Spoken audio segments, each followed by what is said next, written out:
कभी एक बड़ा और घना जंगल हुआ करता था। इस जंगल में बहुत से तरह तरह के जीव रहते थे, लेकिन सबसे महत्वपूर्ण और शक्तिशाली जीव था शेर।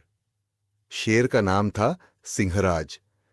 उसका शरीर मजबूत, पंजे बड़े और उसके गले से निकलने वाली दहाड़ जंगल के सबसे कोने तक सुनाई देती थी। जंगल के सभी जानवर उसकी इज्जत करते थे और वह सभी के लिए एक आदर्श था।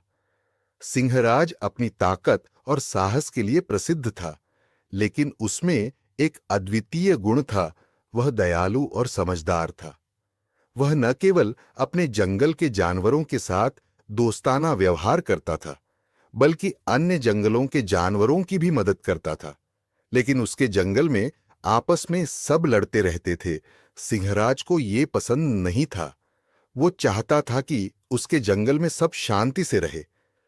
सिंहराज ने जंगल के सारे जानवरों को शांत करने की कोशिश की और उन्हें यह समझाया कि आप लोगों को एक दूसरे से डरने की ओर लड़ने की कोई जरूरत नहीं है। मैं आप सबके साथ हूं। इस जंगल में शांति बनाए रखे, ये आप सबके लिए अच्छा है। सब जानवरों ने उस वक्त तो हाँ कर दी, लेकिन सिंहराज की उस बात पर अमल किसी ने नहीं किया। जब सिंहराज ने यह देखा कि उसकी बात का किसी पे कोई असर नहीं हो रहा, तो उसने सोचा कि इस संकट के समय में उसे कुछ करना होगा। उसने जंगल के सभी जानवरों को इकट्ठा किया और उन्हें एकत्रित करने के बाद यह घोषणा की कि वह इस संकट को हल करने के लिए एक साहसिक यात्रा पर जाएगा। यह यात्रा उसे जंगल के बाहर दूर एक पहाड़ी क्षेत्र में ले जाएगी, जहां पुरानी कहानियों के अनुसार एक जादुई पौधा उगता था, जो किसी भी आपदाओं से निपटने के लिए उपयोगी हो सकता था।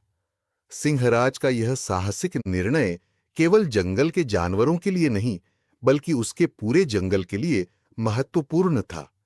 इस पौधे के जंगल में आने के बाद ना सिर्फ इस जंगल में, बल्कि उसके आसपास के सभी जगहों पर शांति का माहौल होगा। लेकिन ये यात्रा कोई आसान यात्राओं की तरह नहीं थी।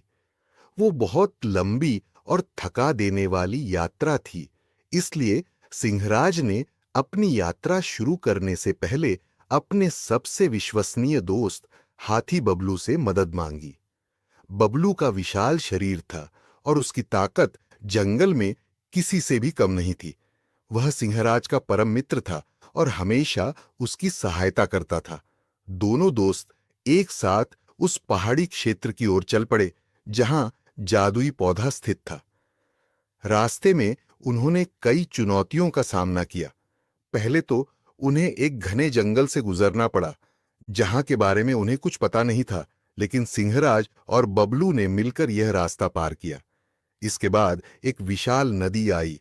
नदी का पानी बहुत तेज बह रहा था।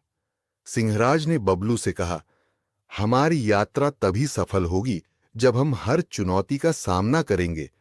दोनों ने मिलकर उस नदी को पार किया और आगे बढ़े।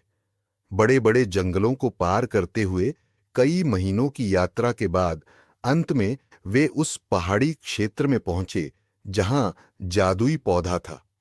लेकिन वहां उन्हें एक और चुनौती का सामना करना पड़ा। पहाड़ी के ऊपर एक बड़ा और डरावना तेंदुआ रहता था, जो उस पौधे की रक्षा करता था। उसके वहां रहते कोई भी उस पौधे को वहां से नहीं ले जा सकता था। तेंदुआ सिंहराज और बबलू को देखकर गुर्राया और बोला, मैं इस पौधे की सुरक्षा के लिए यहां हूं। मेरे होते हुए कोई भी इसे यहां से नहीं ले जा सकता। अगर फिर भी तुम इसे लेने की कोशिश करते हो, तो मैं तुम्हें कभी नहीं छोड़ूंगा, और मेरे होते हुए तुम यहां से जिंदा वापस नहीं जा सकते। तेंदुए की बात सुन सिंहराज ने शांति से उत्तर दिया, देखो दोस्त, हम इसे किसी नुकसान के लिए नहीं ले रहे हैं, और ना ही हम तुम्हें कोई नुकसान पहुंचाने के लिए आए हैं। हम सिर्फ अपनी जाति की मदद के लिए और अपने जंगल की शांति के लिए इसे यहां से ले जाना चाहते हैं, ताकि हमारे जंगल में शांति की व्यवस्था हो सके। तेंदुआ थोड़ी देर तक सोचता रहा। फिर वह बोला, अगर तुम सच में दयालु और अच्छे हो, तो मैं तुम्हें इस पौधे तक पहुंचने दूंगा, लेकिन तुम्हें एक वादा करना होगा। सिंहराज ने उसे भरोसा दिलाया कि वह वादा करेगा।